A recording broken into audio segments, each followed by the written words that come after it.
Alright, how we doing, folks? Today is March 19th, 2016. It's a Saturday. Don't usually do the Saturday videos. Doing one today. Gonna give a little message, I guess a quick take. What it is. The Boston Celtics lost their fourth straight game last night. They've now slid from the 3 spot where they were hanging on for a while there all the way down to 6. Just a message to my Celtics fans. I don't think it's any reason to panic as of right now. The team that is currently occupying the third seed is the Atlanta Hawks, who only have a game advantage over the Celtics.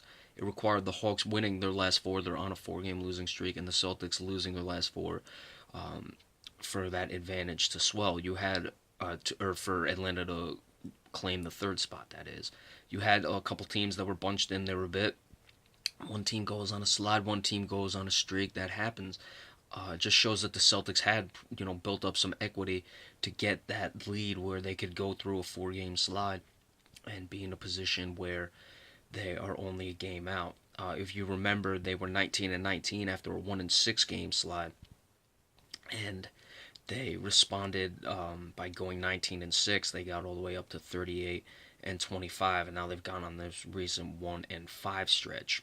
Their last four losses have come to Houston, Indiana, Oklahoma City, and last night to Toronto. All four of those teams are above 500. So they've got to just, obviously right the ship. That 19-6 stretch came with Jay Crowder. I do realize that Jay Crowder is hurt. He's a big part of their team. Jonas Jerebko, I think, is a capable backup. He's dealing with some injuries now. Not sure how long he'll be sidelined for, but hopefully they can get him back soon enough.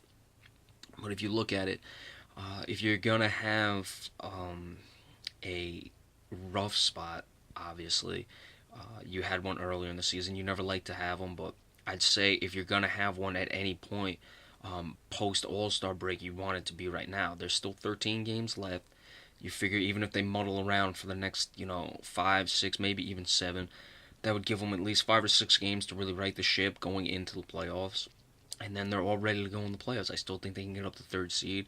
Again, the 19-6 stretch, that's 25 games. If you look 25 games from now, where they're playing very well, if they got up to around a 19-6 stretch, 76%, that'd be meaning they, finish strong the rest of the regular season, get into the playoffs, and then make it all the way to the conference finals. Now, granted, the way they're playing now would mean they'd be sputtering out right at about the time where they would be going into the conference finals, and then they'd, obviously get swept. But you look, the first stretch was 18-13. That was 31 games. Then they went on the 1-6 stretch, and then 25 games. So they're basically due for this. This is what, it's been going on for them throughout the season. So it's not, the end of the world. They were playing high-level basketball, and they're just coming back. And the Jay Crowder injury clearly affects them, but I would expect he's going to be back in time, and they'll figure out what they need to do in the meantime without him, and especially with Jerebko. Now, guys like Marcus Smart clearly have to step up. They need him, and it's, you got to take the kid gloves off with Marcus Smart. I know a lot of Celtics fans love him. I do not. But if he's going to be this, superstar, sensational player that everyone seems to think he is, now is the time. Amir Johnson, he's got to start earning some of that $12 million contract. They're talking about benching him. Hey, if you need to bench him, that's one thing, but I'd try to get anything I can out of that $12 million. Amir Johnson really should be ashamed with himself. But he's not. He's counting all that money regardless, and we're not. But, it's a crime that he got paid that money. Amir Johnson is one of the worst free agent signings in history, and it's time for all Celtics fans to accept that. But I wouldn't panic. They'll get it together. I look for Isaiah Thomas to do all right. I'll be at that Philadelphia game tomorrow.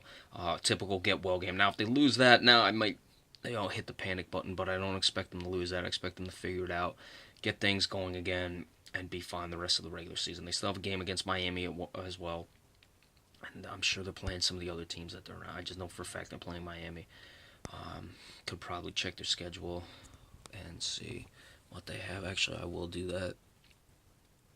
Hopefully my computer doesn't mess with me. Just give me a second. Yeah, and that Miami game is very late in the year. But, yeah, they play. Actually, the last 3 games of the season, look at that, are Atlanta, Charlotte, and Miami.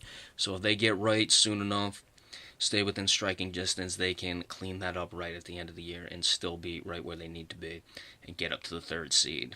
I don't think they'll fall much out of a game, 2 games, and these other teams are not going to win out. Remember that. So it should be all right for the Celtics, but they've got to figure it out and get well tomorrow against Philadelphia, and everything will be fine. All right, remember, we appreciate all subscriptions to our channel and anything else. I probably won't be doing anything for the rest of the weekend, but any other flash news alerts on any subject, sports, or just throughout the world, be sure to stay tuned because we'll have those up for you. Thank you all so much.